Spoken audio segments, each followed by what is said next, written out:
cloud. Okay, we are recording. All right. Um, Thank you for watching. Here it is, Debating Document Delivery Practices. This was a presentation from the Southeastern Resource Sharing Conference, originally presented on October 4th, 2004. My name is Rosemary Humphrey. I use she, her pronouns. I'm the Interim Director of User Services at Kennesaw State University. And my name is Renna. I'm the Director of Collection Strategies. My pronouns are she, her, and I work at Clemson University. Mhm. So just a little bit about the institutions that we come from. Kennesaw State is a part of the University System of Georgia, so we're a state institution, and we have an enrollment of over 47,000 students. We have two campuses, two libraries, and an offsite repository, and we're a doctoral granting institution. And for document delivery, for our overview, is that we do scan articles and chapters from print material and microfilm. We do provide PDFs of electronic content and deliver via Iliad, and the asterisk means that this is new since we started this research. And our department consists of one coordinator, two staff, and two student assistants for all resource sharing services across all KSU locations. And at Clemson, we are a public institution within the state of South Carolina. Our enrollment is currently just over 25,000 students, and we have 4 libraries on our main campus. We have an offsite repository, and we have 2 libraries off campus, one in Greenville and one in Charleston. We are a doctoral granting institution, and our collection has over 800,000 monographs, as well as lots of ebooks, journals, streaming media. And in terms of document delivery, we scan articles and chapters from print and microfilm. We provide PDFs of electronic content, and we deliver them via Iliad and Alma. We currently have 2 library managers, 3 library specialists, and 3 student workers who work at our main library, which is Cooper Library, and our offsite storage facility, which is affectionately known as the Depot.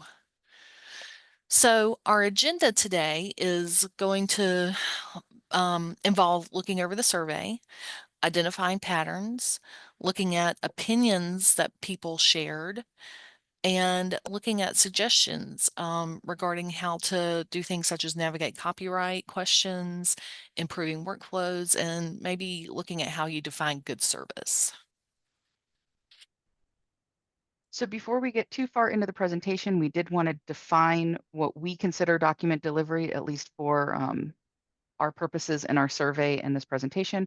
So that is the electronic delivery, usually a PDF of scanned physical and or electronically held library materials, which includes articles, book chapters, theses, etc., to the institution's current faculty, staff, and students. So back in the summer of 2023, we sent out a survey to academic libraries in the United States. It was a 12-question survey regarding document delivery practices, and we got 344 responses. Of those, 324 were from a U.S. library, so those were the results that we analyzed.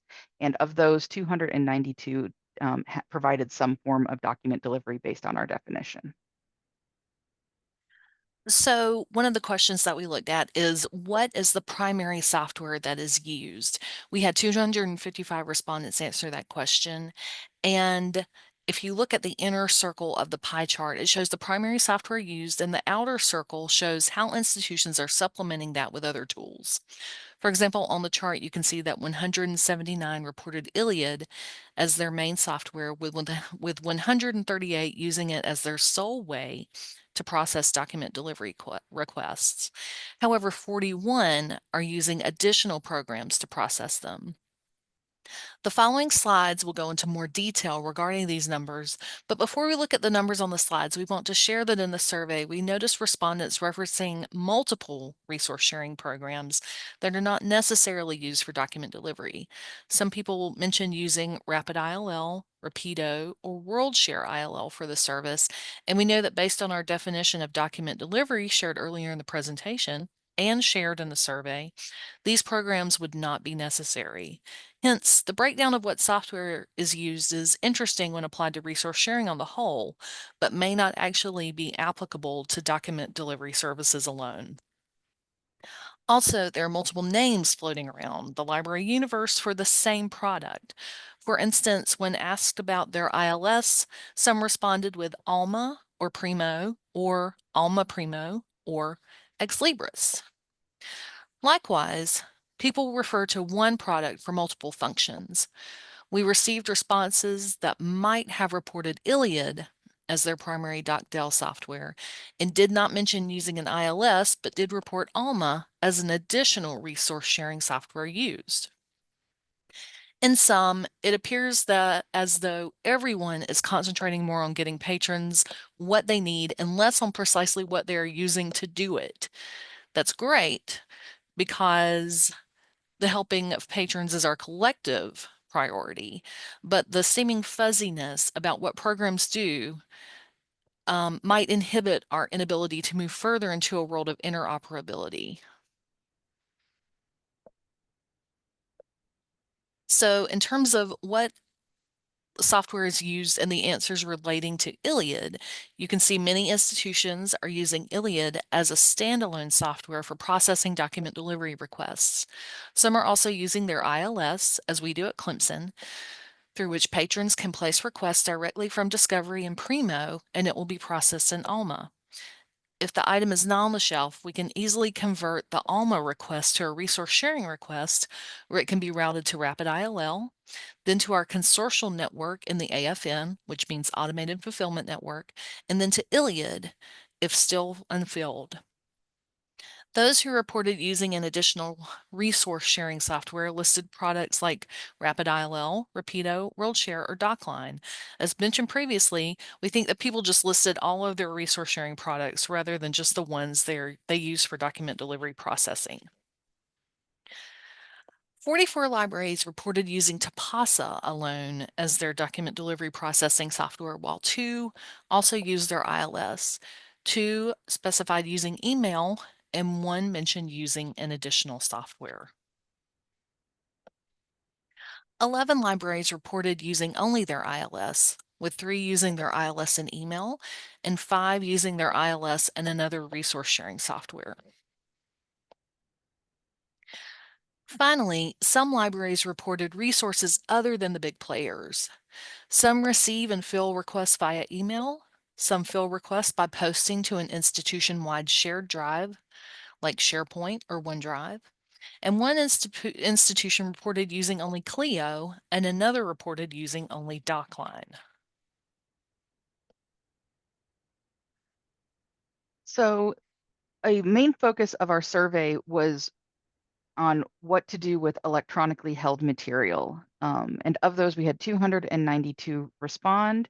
And as you can see from the chart, 65% of those that responded said that they do provide the PDF, followed with about 26% providing a link to the content with 7 canceling, or a small 2% canceling the request altogether. And some people didn't answer the question at all. So first, we wanted to look at if there was a correlation by institution type. We used the Carnegie classifications and definitions for institution types, so they were identified by the respondents. And it was pretty even across all types. So you can see we're in the mostly 60% range of providing the PDF, which goes back to our first chart, where about a third provide a link to the content and a small percentage cancel the request. So institution type was not a main factor. Next, we looked at who was providing by library staff size, and this was asking for the library staff size as a whole, not just the document delivery or resource sharing department or team. So, maybe there is a library that has 100+ resource sharing team, but probably not. But again, looking at library staff size, it really was pretty even across all types. Again, in the 60% range for providing PDF, the 20 to 30% range for providing a link, and then smaller percentages for canceling or that did not answer us. And then how did they record links by institution type? We asked who provided electronic, and this was, it's kind of all over. There's not really a good correlation that we can pull from how they actually record the links, whether they record it as filled, whether they record the transaction as canceled, or whether they did something else. But there wasn't a real correlation that could be gathered by institution type and recording links. And then again, how they recorded links by staff size, not a real clear answer, but again, how they filled, if they canceled if they marked it as a canceled request, or if they did other. And again, this is if they provided the link, how did they record it with their statistics? I just wanted to make that clear, whether they considered it a filled request, a canceled request, or if they counted it some other way. So we asked in the survey, if you know, please explain why your policy is to either fill with a PDF or send a link or whatever. So when asked why they provide PDFs, people reported a variety of reasons. Some said that the invisible line between services and softwares is internal, only to the libraries, and that patrons don't care. As they said on the slide, they don't really care where it all comes from. Since we use Iliad, it all looks the same to them. Others said it better aligns with their mission to provide access to resources regardless. So another survey respondent said, after reviewing the Access Services mission, we determined that Access was more aligned with our unit than user education. Some mentioned that PDFs were more stable than links and had better accessibility features. And again, someone said PDF is a stable, universal format with good accessibility features and fast delivery. In the same vein as those institutions prioritizing access, some people reported that it saves the time of the reader and is quick and easy. Others cited that patrons might be having issues accessing library-owned electronic resources from off-campus. And that respondent said, there are so many different places and ways that patrons are accessing information that they may be having an issue accessing the material directly themselves. Some libraries embrace the idea of delivering PDFs as a way to provide good customer service. So having better customer service and if the patron has taken the time to find and log into the interlibrary loan system, it feels like we will be giving them the runaround to redirect them again. Others give the patron the benefit of the doubt rather than assuming that students and faculty are lazy. If they went to the effort of placing the document delivery request and going through the catalog, something might actually be wrong with the point of access. So assume good intent. So the responses that we got for people who provide a link rather than a PDF quite often pointed to that they were a teaching institution and that students and their users needed to learn how to navigate library resources. Another theme was that it encouraged self-sufficiency, and also for the discovery process that a patron can access more than just what they requested. So if they requested one article and we gave them the link, they could discover that there was a whole special issue devoted to their topic and that they had full text access to all of it. And then there were several responses to they provide a link due to copyright, and some people had fair use concerns, and it was just safer to send a PDF or send a link versus a PDF. And we'll talk about that a little more later in our presentation. Again, also to ensure that they're adhering to our license terms. We had respondents who said they didn't want to send a PDF via email. So that may have been someone who doesn't have a a management system like Iliad or Tapasa, and others cited HTML only content that if it's HTML, they'll send a link, but maybe they'll give a PDF if it's available. Other responses regarding to why a link was provided instead of a PDF was that it is easier workflow wise, that they had small staff, so it was faster. Someone cited OCR cost per page, better usage statistics, and that they also, someone said that it was better than canceling and getting follow-up communication. So again, they had a viewpoint of that it was adding workload, because if they just canceled it, they'd probably get more questions because someone couldn't find it in the first place. And we only had one response for someone who said that they canceled, and this person actually does all three, but they often most cancel while offering assistance with accessing the full text. So,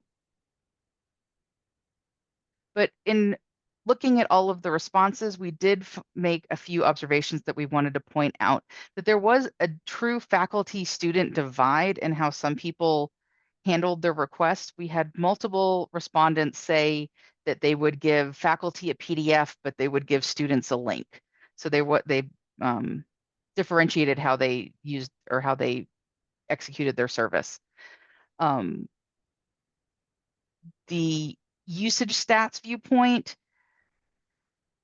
that was actually pointed out on both sides, but if you provide a PDF, you're accessing it one time because you are the one who is downloading it. If you give a link, it would possibly be opened twice because it would be reflected of the staff member opening it to make sure that it is there, and then hopefully the patron or user opening it once they got it. So it would be an inflated usage stats for your journals and databases. Save staff time. Again, there was a divide on how perspectives on how people would look at that. If you provided the PDF, you're not troubleshooting, you're not getting follow-up questions. It's just a one and done thing, whereas the link may be faster. And so some people view that as the faster option, but then you may get follow-up questions afterwards. Some people had where the teachable moment was.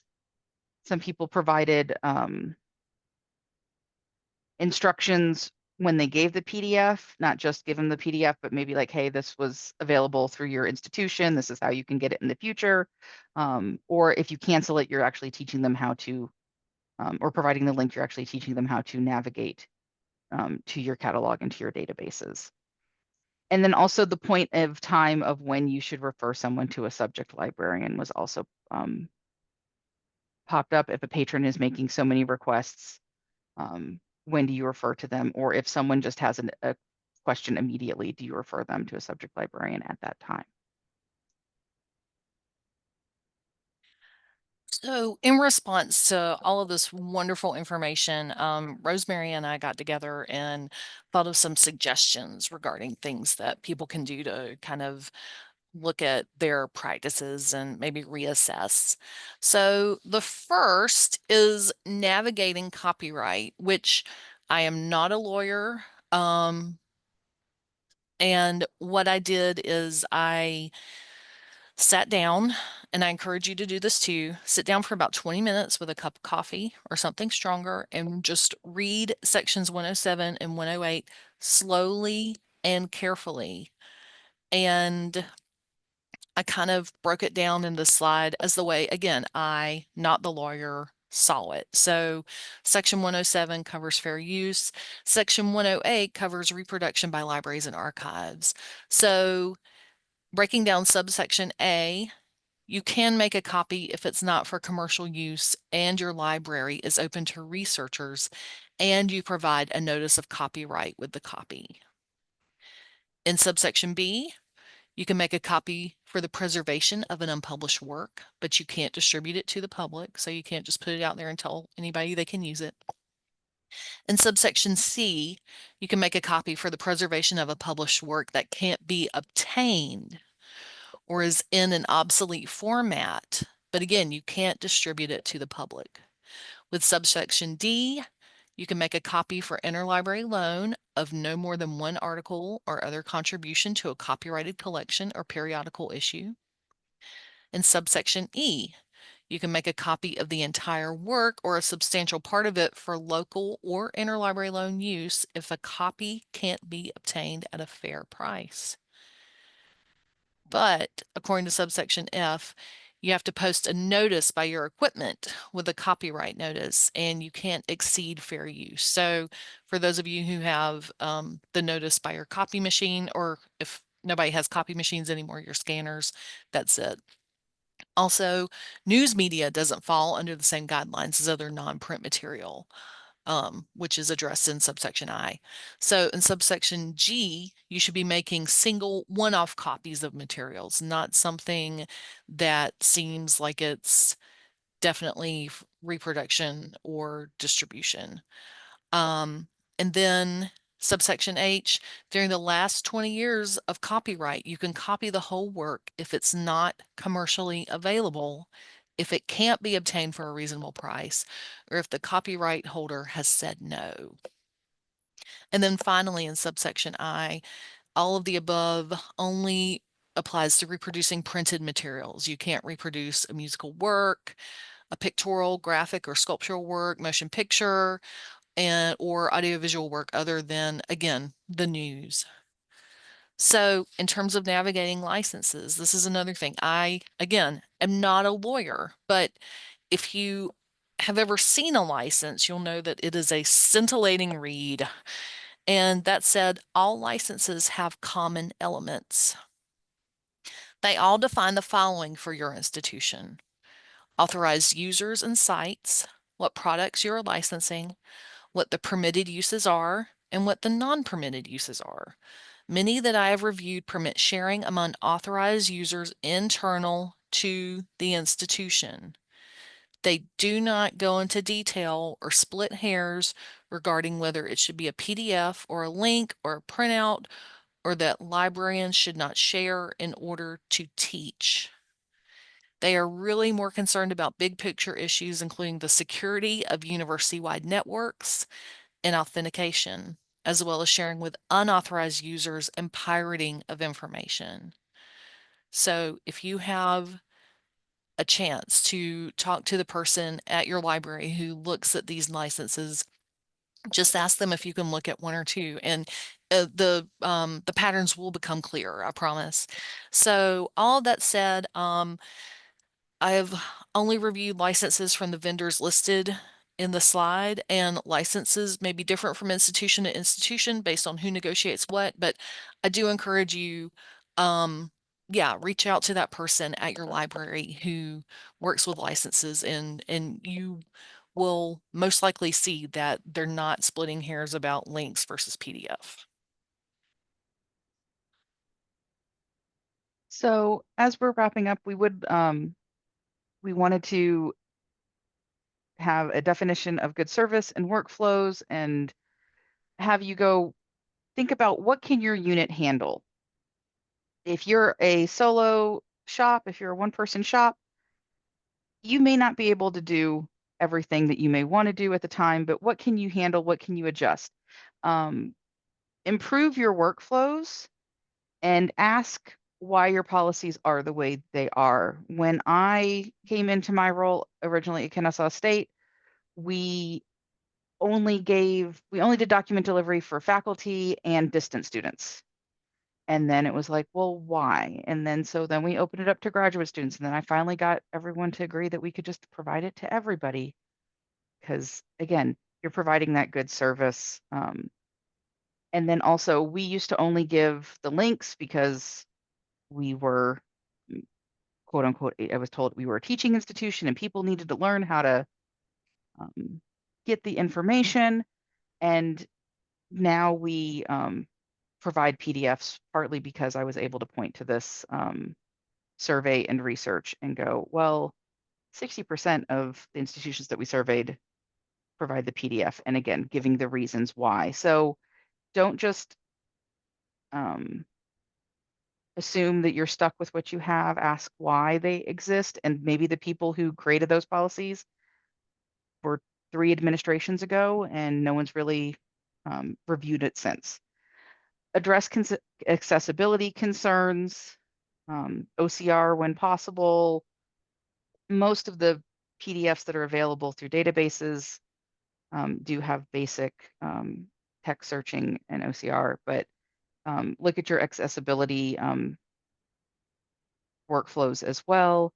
And then what we got out of this a lot was the patron doesn't understand the difference between ILL and document delivery, so try to make your service um, as seamless between the two, so as much as you can. Obviously, again, it's what your unit can handle, it's what your administration will allow, but that is a definition of good service is that invisible line between ILL and document delivery. If And you have questions, you're always welcome to reach out to Rosemary or me. Our email addresses are on the screen, and we appreciate you watching this session.